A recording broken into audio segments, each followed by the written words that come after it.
Assalamualaikum warahmatullahi wabarakatuh. Di akhir tahun 2025 sedikit kita melakukan perenungan, evaluasi, introspeksi diri atau bermuhasabah. Hasibu anfusakum qabla an tuhasabu wazinuha qabla an tuzanu. Hisablah diri kalian, perhitungkanlah diri kalian, evaluasilah diri kalian, introspeksilah diri kalian sebelum dievaluasi di hari kiamat, dan timbanglah diri kalian sebelum ditimbang di hari kiamat.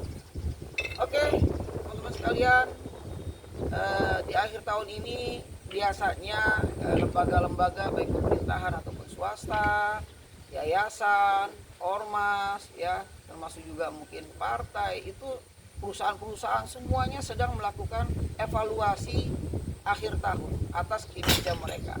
Apakah program-programnya berjalan atau tidak, gitu ya. Nah, kalau tidak berjalan, kenapa tidak jalan? Apa kendalanya? Gitu ya. Kemudian setelah mereka melakukan evaluasi, maka kemudian mereka melakukan planning, ya, planning kegiatan untuk di tahun yang akan datang. Nah, di tahun kemarin, ya untuk yang akan datang, mana yang harus dilanjutkan, mana yang harus dipertahankan, mana yang harus diperbaiki, gitu kan, dan mana yang ditiadakan. Menurut saya, ya, bagusnya untuk muhasabah, evaluasi, ya, atau rapat kerja, ya, itu tidak hanya perusahaan, tidak hanya lembaga, instansi. Kayaknya kita juga perlu rapat untuk kita, untuk keluarga kita, gitu ya. Kenapa kita perlu rapat walaupun sendiri? Karena kita juga harus tahu apa yang akan kita lakukan di tahun yang akan datang, dan capaian-capaian apa yang telah kita lakukan di tahun sebelumnya. Gitu. Begitu juga keluarga kita.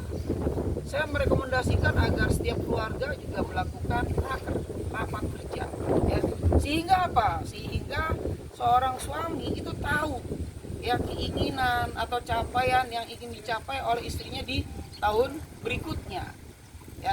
Istri juga jadi tahu, gitu kan, apa yang diinginkan oleh suaminya, sehingga tidak ada kecemburuan, sehingga tidak ada kecurigaan, gitu, kesibukan pasangannya. Begitu juga anak-anak kita, sehingga kita tahu, gitu ya, anak kita itu sebenarnya punya target apa, punya keinginan apa, ya. Oh, anak saya punya keinginan ini di tahun yang akan datang, dan anak-anak kita juga tahu akhirnya kesibukan, ya, apa yang dilakukan oleh orang tuanya, baik bapak atau ibunya. Sehingga ketika kita sebagai seorang ayah sibuk, anak memahami dan mengerti, oh ayahku sedang sibuk ini, oh ayahku sedang melakukan ini. Karena apa? Dia sudah tahu. Melalui apa? Melalui tadi itu raker itu, ya.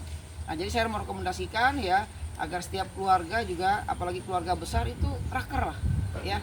Nah, sehingga kita bisa tahu, ya, anak kita ini sebenarnya punya program apa, dia punya target apa, gitu ya, di tahun yang akan datang. Pasangan kita, gitu juga kita, dan juga ada agenda bersama yang kita sepakati. Umpamanya di tahun depan kita mau ngapain, sehingga masing-masing nanti akan meluangkan waktunya untuk melakukan program bersama keluarga itu tadi. Jangan sampai nanti ketika ingin menggulirkan program keluarga, masing-masing sibuk sehingga nggak ketemu waktu, karena tidak pernah dibicarakan, tidak pernah disampaikan. Tapi kalau sudah tersampaikan, tahun depan kita tahu, oh nanti tahun ini, bulan ini, tanggal ini, hari ini sampai sekian kita mau ada acara. Mereka masing-masing menyiapkan diri, gitu ya. Dan juga, oh anak saya kenapa sibuk begini, karena dia punya obsesi, punya cita-cita begini. Sehingga kita bisa saling mendukung, saling mensupport, begitu ya, saling menguatkan, dan tidak ada kecurigaan. Kenapa selama ini kemudian suami curiga kepada istri, atau sebaliknya istri curiga kepada suami, atau anaknya juga marah-marah kepada orang tuanya karena merasa tidak diperhatikan, atau orang tuanya juga sama, gitu, ini anak kok bla bla bla bla segala macam, gitu. Karena itu tadi, ya, tidak ada raker. Insya Allah dengan adanya raker kita bisa mengetahui dan bisa mencapai target bersama, termasuk juga agenda-agenda dakwah kita, ya, umpamanya dengan tetangga, saudara, orang tua, mertua, kita punya lembaga dan lain sebagainya, bisa kita agendakan. Oke, selamat raker keluarga. Assalamualaikum warahmatullahi wabarakatuh.